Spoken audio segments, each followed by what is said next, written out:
Bismillahirrahmanirrahim. Assalamu alaikum dear students. How are you? I hope you'd be fine. This is exercise 8 of Oxford Countdown book 6 और हम chapter number 8 के अंदर question number 2 के जो है वो फर्स्ट 11 पार्ट्स कंप्लीट कर चुके हैं. आज हमने पार्ट 12 से लेकर 18 तक जो नेक्स्ट 7 पार्ट्स हैं उसको सॉल्व करना है. और इसके अंदर देख सकते हैं आप सब जगह हमारे पास जो है फ्रैक्शंस हैं और ब्रैकेट्स हैं. तो हम इसको किस तरह सॉल्व करेंगे, लेट्स स्टार्ट.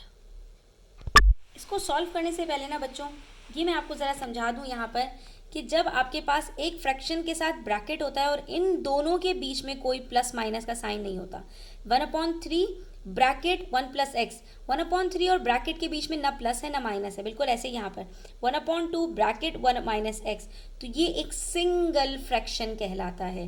क्यों? क्योंकि मैं इसको इस तरह भी लिख सकती हूँ 1 + x/3 is equals to 1 - x/2. ठीक है, तो ये क्या बन गया, सिंगल फ्रैक्शन. अब जो रूल बता रही हूँ आपको वो रूल आपने याद रखना है, तो आपके लिए ये बहुत इजी हो जाएगा. जब भी आपके पास इक्वेशन के दोनों साइड्स के ऊपर एक एक फ्रैक्शन होगा तो हमेशा याद रखो कि आपने इसको क्रॉस मल्टीप्लाई करके सॉल्व करना है. ठीक है, जो बात बताई है उसको याद रखना है. जब दोनों साइड्स पर एक एक फ्रैक्शन होगा, ऐसा नहीं कि एक साइड पर 2 फ्रैक्शंस हैं और एक साइड पर एक फ्रैक्शन है और आपने क्रॉस मल्टीप्लाई कर दिया तो गलत हो जाएगा. ठीक है, जब दोनों साइड्स पर एक एक फ्रैक्शन है, ये सिंगल फ्रैक्शंस हैं. ठीक है, तो ऐसे में आपने क्या करना है, इसमें क्रॉस मल्टीप्लाई करना है. तो ये जो 1 + x के साथ 2 मल्टीप्लाई हो जाएगा और 1 - x के साथ 3 मल्टीप्लाई हो जाएगा. तो ये 1 + x जो न्यूमरेटर्स हैं उसको हम एज इट इज़ लिख देते हैं और इसके साथ साथ जो अब डिनोमिनेटर 2 है ये यहाँ पर आके मल्टीप्लाई हो जाएगा और ये जो डिनोमिनेटर 3 है यहाँ पर, ये यहाँ पर जाकर मल्टीप्लाई हो जाएगा. अब यहाँ पर आपने बहुत ध्यान से करना है, ये नहीं कि आप 3 के साथ इसको मल्टीप्लाई कर दें, 2 के साथ इसको मल्टीप्लाई कर दें, क्रॉस में मल्टीप्लिकेशन होगी. ठीक है, अच्छा अब इसको मल्टीप्लाई कैसे करेंगे, तो बिल्कुल वैसे ही जैसे अभी प्रीवियस पार्ट्स के अंदर हमने डिस्ट्रीब्यूटिव लॉ अप्लाई की थी. तो ये क्या हो जाएगा, 2 × 1 = 2 + 2x is equals to 3 × 1 = 3 - 3x. ठीक है, अब क्या है इसमें, अब तो वही है जैसे आप पिछले क्वेश्चंस में करते हुए आए थे, तो इसमें कोई मसला नहीं होगा. तो ये 2x है, हम क्या करते थे, वेरिएबल्स को एक साथ जमा कर लेते थे. ये -3x इधर आकर प्लस हो जाएगा और यहाँ पर ये 3 है तो ये 2 इधर जाकर माइनस हो जाएगा. तो 2 + 5 इज इक्वल्स टू 7 और 3 - 2 इज इक्वल्स टू 1. तो ये हमारे पास आंसर क्या आ गया, x is equals to 1/7. That's all. ओ यहाँ पर हमने साइन जो वो चेंज करते करते नंबर ही चेंज कर दिया. तो ये हमारे पास -3x था, हमने यहाँ पर प्लस जो है वो पहले ही प्लस करके लिख दिया. तो ये +3x होगा तो आंसर 5x आएगा. 2 + 3 5 होता है, तो आपको जो अल्टीमेट आंसर आएगा दैट वुड बी 1/5. इसको यहाँ पे करेक्ट कर लेना बच्चों. ठीक है, this is 1/5. Now the next question, वो भी बिल्कुल इसी तरह से है. क्वेश्चन नंबर 13 आपका. यहाँ पर देखो एक आपके पास फ्रैक्शन है, उसके साथ पूरा एक ब्रैकेट है और इस एक फ्रैक्शन यहाँ पर है, इसके साथ भी पूरा एक ब्रैकेट है. तो हम क्या करेंगे, यहाँ पर भी हम इसको क्रॉस मल्टीप्लाई कर देंगे. कैसे, ये 1 + x के साथ 3/4 है इज इक्वल्स टू 5 + x के साथ /4 है. ठीक है, तो अब यहाँ पर आप या तो बच्चों देखो एक चीज़ अगर आपको पता हो कि जब 2 डिनोमिनेटर्स इज इक्वल्स टू के राइट साइड और लेफ्ट साइड पर जब 2 डिनोमिनेटर्स हो ना, तो आप इन दोनों को यहीं पर कट भी कर सकते हो. क्यों? क्योंकि ये 4 जब यहाँ पर जाएगा तो ये इसके साथ न्यूमरेटर में मल्टीप्लाई होगा और न्यूमरेटर और डिनोमिनेटर आपस में कट हो जाते हैं अगर सारे मल्टीप्लाई हो रहे हो. ठीक है, तो खैर अगर ये चीज़ें डिफ़िकल्ट लग रही है तो आप इसको छोड़ दो, आप इसको पहले इसी तरह से सॉल्व कर लो कि आप क्रॉस मल्टीप्लाई कर लो. ठीक है, ये सिंगल फ्रैक्शन है, ये भी सिंगल फ्रैक्शन है, तो ये क्या हो जाएगा, 3 bracket 1 + x multiply by 4 is equals to 4 multiply by 5 + x. अब यहाँ पर आपके पास ब्रैकेट से पहले भी नंबर है, ब्रैकेट के बाद भी नंबर है, ये दोनों नंबर्स पूरे ब्रैकेट के साथ मल्टीप्लाई हो रहे हैं क्योंकि ना यहाँ पर 3 और ब्रैकेट के बीच में कोई प्लस माइनस का साइन है, यहाँ पे ब्रैकेट और 4 के बीच में कोई प्लस माइनस का साइन है. तो हम क्या करेंगे, पहले हम दोनों को 3 से मल्टीप्लाई कर लेते हैं, फिर दोनों को 4 से मल्टीप्लाई कर लेते हैं. और आप ऐसा भी कर सकते हैं कि 3 और 4 को एक साथ मल्टीप्लाई करें, 12 आंसर आएगा और 12 के साथ डायरेक्टली ब्रैकेट को मल्टीप्लाई कर दें. दोनों सिचुएशन में आंसर आपके पास सेम आएगा. देखो अल्टीमेटली हमारे पास आंसर 12 × 1 = 12 + 12x आएगा. अब चेक करते हैं कि अगर हम इनको अलग अलग मल्टीप्लाई करें तब भी यही आंसर आ रहा है या नहीं. तो 3 × 1 = 3 + 3x. अब जब आप 4 के साथ इसको मल्टीप्लाई करोगे तो क्या होगा, 4 × 3 = 12 + 12x. तो अल्टीमेटली क्या हुआ, तो ज़्यादा बेटर है ना कि बाहर अगर 2 नंबर्स हैं पहले इनको आपस में मल्टीप्लाई कर लो, फिर इसके ऊपर डिस्ट्रीब्यूटिव लॉ अप्लाई कर लें. ठीक है, अच्छा और इधर क्या है हमारे पास, 4 × 5 = 20 + 4x। तो अब दोनों साइड्स पर वेरिएबल भी हैं, दोनों साइड्स पर कोफिशिएंट्स भी हैं, तो हम क्या करेंगे, कंबाइन करेंगे। 12x minus 4x is equal to 20 minus 12। अब तो ये स्टेप्स आपको याद हो गए होंगे कि जब हम साइंस जो है वो जब हम जो है पोजिशंस चेंज करते हैं तो साइन खुद ब खुद चेंज हो जाती है। तो ये क्या बन जाएगा, 8x इज इक्वल्स टू 8। और अब हम जब डिवाइड करेंगे तो क्या आंसर आएगा, 8/8 का 1 होल। तो x is equals to 1 whole आपका आंसर आ गया। ठीक है बच्चों, चलिए जी नंबर 16 को देखें, इसको भी इसी तरह सॉल्व करेंगे। एक जैसे आपको कई क्वेश्चंस दिए जाते हैं ताकि बच्चों आपको उसकी अच्छी प्रैक्टिस हो जाए। तो यहाँ पर भी एक ब्रैकेट है और उसके साथ एक फ्रैक्शन है, यहाँ पर भी एक फ्रैक्शन है उसके साथ एक ब्रैकेट है। क्या करेंगे, हम इसको पहले कंबाइन कर लेते हैं और उसके बाद फिर क्रॉस मल्टीप्लाई कर देते हैं। ठीक है, तो ये आपके पास हो गया। अब आप चाहो तो पहले इसको सॉल्व भी कर सकते हो, 5x + 45 कर लो ताकि ये आपके पास एक सिंगल ही ब्रैकेट रह जाए। ठीक है, अब आप इसको क्रॉस मल्टीप्लाई करेंगे तो ये क्या हो जाएगा, 12 × x + 5 और इज इक्वल्स टू 6 इंटू, अब मैं इसको एक कंबाइन कर रही हूँ ब्रैकेट को, या फिर आप 6 × 5 करके कंबाइन कर लें, बात एक ही है। ठीक है, तो ये यहाँ पर ये 6 जाकर 5 के साथ मल्टीप्लाई होगा और फिर ये दोनों मिलकर पूरे ब्रैकेट के साथ मल्टीप्लाई होंगे। और अगर आप पहले ही स्टेप में 5 को x के साथ और 9 के साथ मल्टीप्लाई कर लेते तो 5x + 45 को फिर आप 6 के साथ मल्टीप्लाई कर रहे होते, बात एक ही है। ठीक है, तो 12 times x is equals to 12x plus 12 5s are 60 is equals to 6 5s are 30 into x + 9। तो ये हो गया 12x + 60 is equals to 30x plus 3 9s are 27, तो ये बन गया 270। अच्छा, यहाँ पर मैं आपको मजे की बात बताऊँ, ये 6 और 12 भी कट हो सकते थे क्योंकि ये सिंगल फ्रैक्शंस हैं। तो दोनों डिनोमिनेटर्स क्योंकि सेम इनके फैक्टर्स हैं तो ये कट हो जाते हैं, 6 1s are 6 और 6 2s are 12। ठीक है, लेकिन अक्सर बच्चों को वो चीज़ मुश्किल लगती है, तो ठीक है हम इस तरह से भी स्टेप्स कर सकते हैं। तो अब ये हो जाएगा 12x - 30x is equals to 270 minus 60। ठीक है, तो 12 - 30 करते हैं तो क्या बचता है, -18x इज इक्वल टू 270 में से 60 को सब्ट्रैक्ट किया तो क्या बचेगा, 210।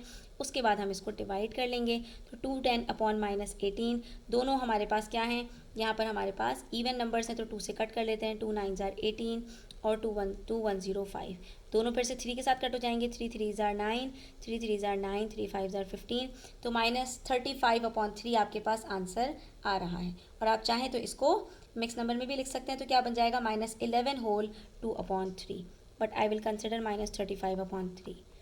ठीक है, उसके बाद नेक्स्ट पार्ट देखो, नेक्स्ट पार्ट में इन्होंने आपको ऑलरेडी दोनों साइड्स पर एक एक फ्रैक्शंस दिया है, तो इसको भी सॉल्व कर लेते हैं। 7 - x/8 इज इक्वल्स टू 3/4।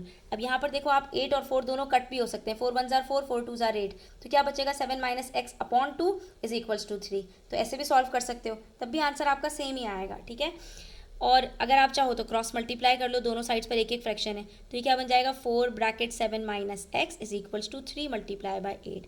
तो ये क्या हो गया, 4 7s are 28 - 4x is equals to 3 8s are 24। अब क्या है, -4x को यहीं रहने दें, 24 के साथ 28 को सब्ट्रैक्ट कर दें तो आपके पास आंसर आएगा -4x is equals to -4, x is equals to -4/-4 और अल्टीमेटली आपका आंसर ये minus minus cut, 4 1s are 4 4 1s are 4, तो the final answer is x is equals to 1। और यहाँ पर देखो बच्चों, ये 1 आंसर आ रहा है ना, अगर हमने पहले ही इसको कट कर दिया होता तब भी आंसर 1 ही आता। ठीक है, अगर आप यहाँ पर इसको 8 और 4 को कट कर दें, ये कब होता है, जब दोनों साइड्स पर एक एक फ्रैक्शंस हों। ठीक है, तो 4 1s are 4 4 2s are 8, क्या बचा, 7 - x/2 इज इक्वल्स टू 3। तो ये 2 जाके यहाँ से मल्टीप्लाई हो जाएगा तो क्या बचेगा, 7 - x इज इक्वल्स टू 6। ठीक है, और ये 7 इधर जाएगा तो क्या हो जाएगा, -x is equals to 6 - 7 -x is equals to -1, दोनों साइड्स पर माइनस माइनस कट, क्या बचा, x इज इक्वल्स टू 1। तो जिसको ये वाला मेथड ईजी लगता है वो इस मेथड से कर लें, जिसको ये वाला मेथड ईजी लगता है वो इस मेथड से कर लें। दोनों मेथड्स बिल्कुल सेम है और दोनों मेथड्स तो डिफरेंट है लेकिन दोनों से आंसर सेम आएगा। नंबर 16 में देखो, तब भी एक ही फ्रैक्शन है, पता कैसे चलता है, सिंगल फ्रैक्शन है, हमें तो यहाँ पर दो टर्म्स नज़र आ रही हैं। तो बच्चों याद रखो, ये जो साइन होती है ना, ये आपको बताती है कि ये सिंगल एक फ्रैक्शन है या दो फ्रैक्शंस हैं। अगर यहाँ पर ये दो अलग अलग इस तरह से होते, 2x/7x और बीच में एक माइनस का साइन होता, फिर 5/3 होता, तो ये हमारे पास दो फ्रैक्शंस होते हैं। ठीक है, लेकिन ये एक सिंगल फ्रैक्शन है। पता कैसे चल रहा है कि पूरा एक न्यूमरेटर है और उसके पूरे के नीचे एक लाइन है और पूरा एक डिनोमिनेटर है। ठीक है, तो इसको सिंगल फ्रैक्शन कहते हैं। अच्छा जी, अब यहाँ पर भी एक फ्रैक्शन है, यहाँ पर भी एक फ्रैक्शन है, क्रॉस मल्टीप्लाई कर देते हैं। 4 को पूरे 2x - 5 से मल्टीप्लाई करेंगे, 5 को पूरे 7x - 3 से, तो ये क्या हो जाएगा, 4 × 2x - 5 on the left hand side is equals to 5 into 7x-3। ये पूरा डिनोमिनेटर उठकर 5 के पास चला गया, इस पूरे डिनोमिनेटर के पास 4 उठकर आ गया। तो ये क्या बन गया, अब हमारे पास दोनों साइड्स पर ब्रैकेट्स हैं, डिस्ट्रीब्यूटिव लॉ अप्लाई करते हैं। 4 2 ज़ार 8x माइनस 4 5 ज़ार 20 इज इक्वल्स टू 5 7 ज़ार 35x माइनस 5 3 ज़ार 15। अब इसको सॉल्व कर लेते हैं। 35 को इधर ले आइए, 8x minus 35x is equals to minus 15, minus 20 इधर जाएगा तो प्लस 20। अब आगे सॉल्व करते हैं, तो 8 माइनस 35 कितना होता है, minus 27x is equals to 20 minus 15 is equals to 5. So the final answer would be 5 upon minus 27, or you can say x is equals to 5 upon minus 5 upon 27. ठीक है, बिल्कुल इसी तरह से बाकी के दोनों पार्ट्स भी सॉल्व होंगे।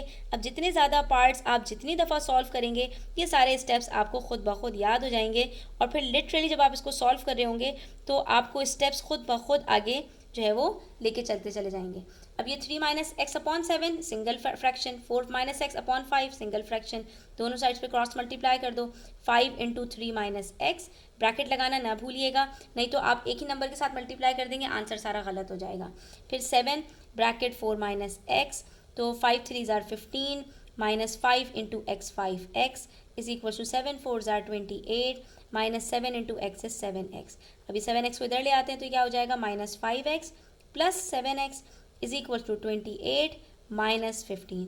आप गौर कर रहे होंगे जो नंबर्स की मैं पोजीशन चेंज नहीं कर रही उनकी साइन भी सेम रहती है, चेंज नहीं होती। तो ये माइनस 5x माइनस 5x ही है। 7x को दूसरी साइड पर लेकर आएंगे तो ये प्लस 7x होगा। इसी तरह से 15 को दूसरी साइड पर लेकर जाएंगे तो ये माइनस 15 होगा, 28 ही रहेगा। Minus plus minus 7 minus 5 2x is equals to 28 minus 15 is equals to 13। ये सारे वही लॉज हैं जो आप लोगों ने बार बार इंटीजर्स में प्रैक्टिस कर लिए हैं। ठीक है, तो अब आपके लिए इसमें कोई प्रॉब्लम नहीं होनी चाहिए। अब एक तो हम उसी मेथड से सॉल्व कर लेते हैं इसको जिस तरह से हम करते हुए आ रहे थे, और फिर मैं एक और मेथड आपको बताऊंगी, वो जिन बच्चों को सूट करे वो उस मेथड को ज़रूर चूज़ करें। ठीक है, तो यहाँ पर भी हमारे पास एक सिंगल फ्रैक्शन है, दूसरी तरफ भी सिंगल फ्रैक्शन है, दोनों साइड्स पर हम क्रॉस मल्टीप्लाई कर देते हैं तो हमारे पास ये क्या बनेगा, 30 into 2x plus 2 is equals to 6 into 3x minus 3। मेरा ख्याल है आप लोग अभी तक थोड़ा सा समझ भी गए होंगे कि यहाँ पर 6 और 30 कट हो सकते थे, तो इतनी सारी हम कैलकुलेशंस क्यों करें। तो वेल एंड गुड, अगर जो इस बात को समझ पाते हैं वो ज़रूर ऐसा ही करें। ये 6 1 ज़ार 6 और 6 5 ज़ार 30 करके इसको कट कर लें। ठीक है, एनीवेज यहाँ पर अब हमारे पास है 30 2x plus 2 is equals to 6 3x minus 3। तो अब हम इसको जब सॉल्व करेंगे बच्चों तो यहाँ पर ये हमारे पास हो जाएगा 32 ज़ार 60x प्लस 32 ज़ार 60 इज इक्वल टू 6 3 ज़ार 18x माइनस 6 3 ज़ार 18। अब 18x को इधर लेकर आ जाओ तो ये क्या हो जाएगा, 60x minus 18x is equals to minus 18 minus 60। ठीक है, तो 60 माइनस 18 करते हैं तो आंसर आता है minus 42x is equals to minus 78। ठीक है, और फिर हम इन दोनों को जब डिवाइड करेंगे तो माइनस माइनस तो आपस में कट हो जाएंगे, और बाकी हम इसको अगर करें तो 221 ज़ार और 240 ज़ार 80 होता है तो 239 ज़ार। ठीक है, तो ये 39 अपॉन 21 आ रहा है, दोनों को 3 से कट करते हैं, 3 7 ज़ार और 3 13 ज़ार। तो ये आंसर आ रहा है x is equals to 13 upon 7। और आप चाहो तो इसको कन्वर्ट कर दो मिक्स नंबर में तो ये हो जाएगा 1 होल 6 अपॉन 7। ठीक है, अच्छा इसको एक और मेथड से भी हम सॉल्व कर सकते हैं, वो भी देख लो, अगर आपको अच्छा लगे तो वो मेथड भी आप ज़रूर चूज़ करना। 2x plus 2 upon 6 is equals to 3x minus 3 upon 30। यहाँ पर अगर हम गौर से देखें तो 6 1 ज़ार 6 और 6 5 ज़ार 30 यहीं पर कट हो रहे हैं। इससे फ़ायदा क्या होगा कि यहाँ पर तो आपके पास 2x प्लस 2 है, यहाँ पर 3x माइनस 3, इसके नीचे जो आपके पास सिर्फ एक डिनोमिनेटर है, बस आपको इसको इससे मल्टीप्लाई करना पड़ेगा, बाकी आपको कुछ भी नहीं करना पड़ेगा। ठीक है, तो हम इसको यहाँ पर मल्टीप्लाई कर लेते हैं। अब यहाँ पर हमारे पास इजी हो जाएगा 5 ब्रैकेट 2x प्लस 2। इस तरह से करने से आपकी जो मल्टीप्लिकेशंस हैं वो सिंप्लीफाइड फॉर्म में आ जाती हैं। तो ये बन जाएगा 10x plus 10 is equals to 3x minus 3। 3x को इधर लेकर आइए, 10x minus 3x is equals to minus 3 minus 10, 7x is equals to minus 13 and x is equals to minus 13 upon 7। ठीक है,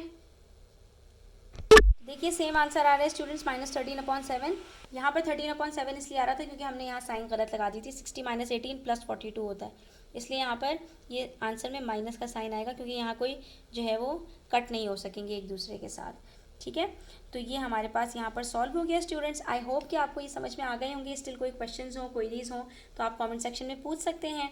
और वीडियो अच्छी लगी हो तो लाइक करें, अपने फ्रेंड्स के साथ ज़रूर शेयर करें और अपना बहुत सारा ख्याल रखें। चैनल पर नए हैं तो सब्सक्राइब करते जाएँ। अल्लाह हाफिज़।